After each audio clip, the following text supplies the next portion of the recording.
শুভ সন্ধ্যা বন্ধুরা, সান্ধ্যকালীন বিজ্ঞান আড্ডায় এবং মহাকাশ গবেষণামূলক আলোচনায় চলে এলাম। সমস্ত গ্লেসিয়ার বা হিমবাহ গলে গেলে কি হবে আমাদের পৃথিবীর? কৌতূহল তো জাগে। জানাবো আজকের একটি ভিডিওর মাধ্যমে। এছাড়া আজকের সকালেই কিন্তু লঞ্চ করেছে আমেরিকার Nova C lunar lander IM-1। এরপরে এই নোভা সি, যেটা 1 নম্বর মিশন হয়েছে মার্চে, 2 নম্বর মিশন আছে, তারপরে 3 নম্বর মিশন আছে। এই মিশন কিন্তু কন্টিনিউ চলবে, তবে আপাতত এই যে মিশনটি আপনারা দেখতে পাচ্ছেন তার লুনার ল্যান্ডার নামবে 22শে ফেব্রুয়ারি। আচ্ছা, আপনাদেরকে দেখাই শটে যে এই মিশনটি হলো আজকে সকালবেলায় ভারতীয় সময় সকাল 11:35-এ কেনেডি স্পেস সেন্টার থেকে ফ্যালকন 9 রকেটে চাপিয়ে পাঠানো হয়েছে এবং সাকসেসফুল লঞ্চ। এর যে 40 মিনিট যখন ছিল মিশনের, সেই সময় মিশনের যে মহাকাশযান বা ল্যান্ডারটিকে ছাড়া হয়েছে ঠিকঠাকভাবে, কোনো অসুবিধা হয়নি। আর এর যে রিউজেবল রকেট, তার ফার্স্ট পার্ট ঠিকঠাক মতো পৃথিবীতে ফেরত এসছে, সমস্তটা দেখতে পেয়েছি। অদ্ভুতভাবে গতি বাড়িয়ে প্রায় 37,000 কিলোমিটার প্রতি ঘন্টা গতিবেগে এবং 850 কিলোমিটার উচ্চতায় কিন্তু ঠিকঠাকভাবে এই লুনার ল্যান্ডার নোভা সিকে ছেড়ে দেওয়া হয়েছে। আমরা লাইভেও দেখতে পেয়েছি এবং আপনাদের জন্য পরে লাইভের নির্বাচিত অংশ দেখাতে সক্ষম হয়েছি। তো এই হচ্ছে কি সেই মুহূর্তটা যেই সময় লুনার ল্যান্ডারটিকে ছাড়া হচ্ছে এবং দেখুন গতিবেগ প্রায় 35,800 কিলোমিটার প্রতি ঘন্টা এবং প্রায় 900 কিলোমিটার উচ্চতায় তাকে ছাড়া হলো। এই ছিল সেই সময়কার অদ্ভুত সুন্দর ভিডিও।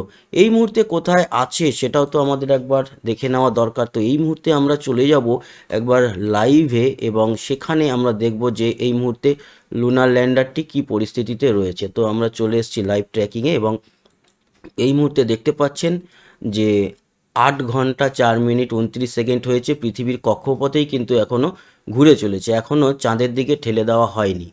আর এই লুনার ল্যান্ডিংয়ের টাইম বা ডেট বাকি আছে এখনও 7 দিন 4 ঘন্টা 55 মিনিট এখনও বাকি আছে। তারপর কিন্তু চাঁদের দক্ষিণ মেরুতে নামবে, মানে 22 তারিখে এটি চাঁদের ল্যান্ড করবে IM-1 মিশন এবং এটা হচ্ছে নোভা সি ল্যান্ডার।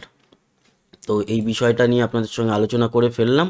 এবার আমরা আরও কিছু মহাকাশযানকে লাইভ ট্র্যাকিং করব এবং তার মধ্যে কি কি রয়েছে আপনাদের জানিয়ে দিই। যেমন রয়েছে জেমস ওয়েব স্পেস টেলিস্কোপ, এই মুহূর্তে কেমন আছে, সব ঠিকঠাক কি না, ভয়েজার 1 ভয়েজার 2 এই সমস্ত লাইভ ট্র্যাক করব। তবে তার আগে আমরা কিন্তু সেই যে বিষয়টা আলোচনা করছিলাম, গ্লেসিয়ার বা হিমবাহ গলে গেলে আমাদের পৃথিবীর কি অবস্থা হবে, একটি ভিডিওর মাধ্যমে দৃশ্য বা তথ্য দেখে নেব।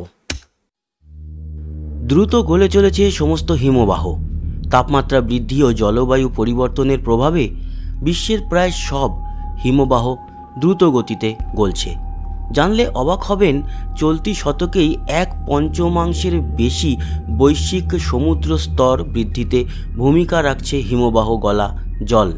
এই তথ্য আন্তর্জাতিক গবেষকদেরও ঘুম কেড়েছে। এদিকে নতুন এক গবেষণায় দেখা গিয়েছে হিমবাহ গলে যাওয়ার গতি গত 2 শতকে দ্বিগুণ হয়েছে। তবে এমনটা আগেই ধারণা করা হচ্ছিল, কিন্তু সেই ধারণা থেকে এই হার অনেকটাই বেশি।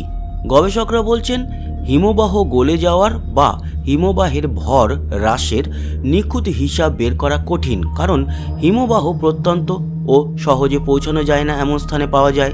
এর মানে হলো বিশ্বের 2 লাখের বেশি হিমবাহের মধ্যে মাত্র কয়েকশো নিয়মিত পর্যবেক্ষণ করা সম্ভব হয়, কিন্তু সেই সব হিমবাহই ক্রমাগত গলছে। বিজ্ঞানীদের মতে কয়েক দশকের মধ্যেই হিমবাহের একটি বড় অংশ গলে যাবে। গবেষকদের মতে আগামী দশকে মধ্য ও পূর্ব হিমালয় অঞ্চলের অধিকাংশ হিমবাহ বিলুপ্ত হয়ে যাবে। কিছু হিমবাহ গলে যাওয়ার আশঙ্কা আরও গুরুতর হবে, যার কারণে আসন্ন বন্যায় সবচেয়ে বেশি ক্ষতিগ্রস্ত দেশগুলোর মধ্যে ভারতও রয়েছে। নেচার কমিউনিকেশনস জার্নালের গবেষণা অনুসারে বিশ্বের 15 মিলিয়ন মানুষ হিমবাহ হ্রদে ক্রমবর্ধমান বন্যার হুমকির মধ্যে রয়েছে, যার মধ্যে 20 লাখ মানুষ পাকিস্তানে। যদি এই হিমবাহগুলি গলে যায় তবে তাদের জল এসে মিশবে হ্রদে, ফলে হ্রদ প্রবাহিত হবে এবং তারপর হ্রদের পার ভেঙে যাবে। এমত অবস্থায় লেক থেকে জল বেরোতে থাকবে, ফলে বন্যার আশঙ্কা তৈরি হবে, যার কারণে আবাসিক এলাকায় বড় ধরনের ক্ষতির আশঙ্কা থাকবে। বিশেষজ্ঞদের মতে বিশ্ব উষ্ণায়নের কারণে আগামী শতাব্দীর মধ্যে হিমালয়ের 75% বিলীন হয়ে যেতে পারে, ফলে পরিবেশের এমন ক্ষতি হবে যা পূরণ করা সম্ভব নয়। যদি এই হিমবাহগুলো না থাকতো তাহলে বিশুদ্ধ পানীয় জল পেতে মানুষকে কতটা অসুবিধার সম্মুখীন হতে হতো তা বোঝাই যায়।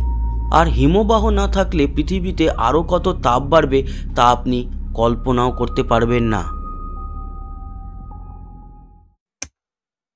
তো এবার আসি আমরা যে লাইভ ট্র্যাক বলছিলাম না, কিছু কিছু মহাকাশযানকে অনেকেই বলছিল যে জেমস ওয়েবের খবর, কিন্তু আপনাদেরকে জানিয়ে দিই এই মুহূর্তে জেমস ওয়েব স্পেস টেলিস্কোপ কেমন আছে। এই হচ্ছে James Webb space telescope.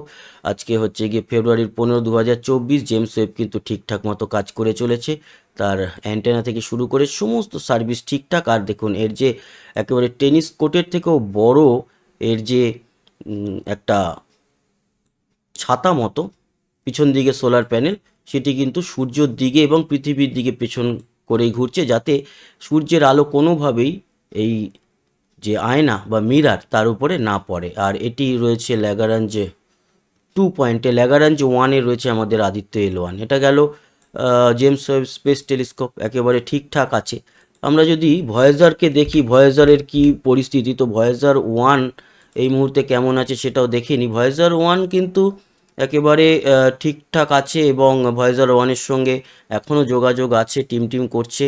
25 September 1977 সালে ভয়েজার 1 লঞ্চ করেছিল এবং এখনও প্রায় 2470 কোটি কিলোমিটার দূরে রয়েছে ভয়েজার 1। যোগাযোগ এখনও রয়েছে, কিন্তু এর মধ্যে এমন কিছু নেই যে সে বিরাট কিছু তথ্য পাঠাবে বা ক্যামেরা। ভয়েজার 2 কেমন আছে একবার দেখে নিই। ভয়েজার 2 এর সঙ্গেও কিন্তু যোগাযোগ রয়েছে এবং অপেক্ষাকৃত ভয়েজার 1-এর থেকে ভয়েজার 2 একটু বেটার। আর 20 আগস্ট 1977 পাঠানো হয়েছিল এই মহাকাশযানটিকে, 15 দিন আগে ভয়েজার 1-এর। সেও কিন্তু এগিয়ে চলেছে। এটি এখন প্রায় 2000 কোটি কিলোমিটার দূরে আছে ইন্টারস্টেলার স্পেসে, মানে আমাদের সৌরজগতের বাইরে চলে গেছে। অন্য সৌরজগৎ আর আমাদের সৌরজগতের মধ্যবর্তী জায়গায় আছে এবং অবশ্যই আমাদের মিল্কি ওয়ে গ্যালাক্সি বা আমাদের ছায়াপথের বাংলা নামটা কি যেন, মিল্কি ওয়ে গ্যালাক্সির ভুলে যাচ্ছি, আপনারা কমেন্টসে জানান যে এর বাংলা ইয়েটা কি। আমাদের আকাশগঙ্গা ছায়াপথ, অনেক সময় ছোট ছোট বিষয়গুলো খেয়াল থাকে না। এনিওয়ে, আচ্ছা, মিশন রয়েছে হচ্ছে আগামী 17 তারিখ ফেব্রুয়ারি বিকেল 5:30টায় ইসরোর, এবং ইসরো লঞ্চ করতে চলেছে একটা আবহাওয়ার স্যাটেলাইট, এবং আগামী দিনে আবহাওয়ার আরও নিখুঁত আপডেট পাওয়া যাবে। এমনিতেই এখন আমরা ঘূর্ণিঝড় সম্পর্কিত আপডেটগুলো একেবারে পারফেক্ট হয়ে যাচ্ছে। এরপরে বৃষ্টি সংক্রান্ত কিছু খবর এখনও অবধি কিন্তু অতটা কন্ট্রোলে আসেনি। বৃষ্টিতে দেখবেন আমাদেরও যে আবহাওয়ার আপডেট দিই, ছোটো ছোটো মিস্টেক থাকে। হয়তো মনে করা হচ্ছে দুপুরবেলা একটা ভারী বৃষ্টি আসছে, দেখা গেল না মেঘটা ঘুরে গেল এবং বৃষ্টিটা হলো না। আবার কখনো দেখা গেল যে বৃষ্টির আপডেট নেই, হঠাৎ করে মেঘ প্রবেশ করে একটা বৃষ্টি হলো। তো ছোটো ছোটো এই ভুল এখনও আছে। তবে ঘূর্ণিঝড়, ঘূর্ণাবর্ত, নিম্নচাপ এগুলো মোটামুটি পারফেক্ট, তাপমাত্রাটাও ঠিকঠাক বলা যায়। কিন্তু এই যে বৃষ্টির আরও চুলচেরা হিসাব বার করতে পারবে এই উপগ্রহ, ফলে আগামী দিনে আবহাওয়ার আপডেটে আরও কিন্তু আধুনিকতা যুক্ত হতে চলেছে। সেই উপগ্রহ উড়বে আমাদের ভারতীয় সময় বিকেল 5:30, 17 ফেব্রুয়ারি। তো আপনারা নিশ্চয়ই আমাদের সঙ্গে জুড়বেন, আমরা তো আপনাদের সঙ্গে জুড়েই যাব। তো ধন্যবাদ। আজকের আলোচনা কেমন লেগেছে জানাতে ভুলবেন না, সঙ্গে থাকবেন, সাবস্ক্রাইব করে লাইক শেয়ার অবশ্যই করবেন, আর কমেন্ট বক্সে আপনার গুরুত্বপূর্ণ মতামত জানাবেন। আসি আবার দেখা হবে, সবাই ভালো থাকবেন, সুস্থ থাকবেন, টাটা।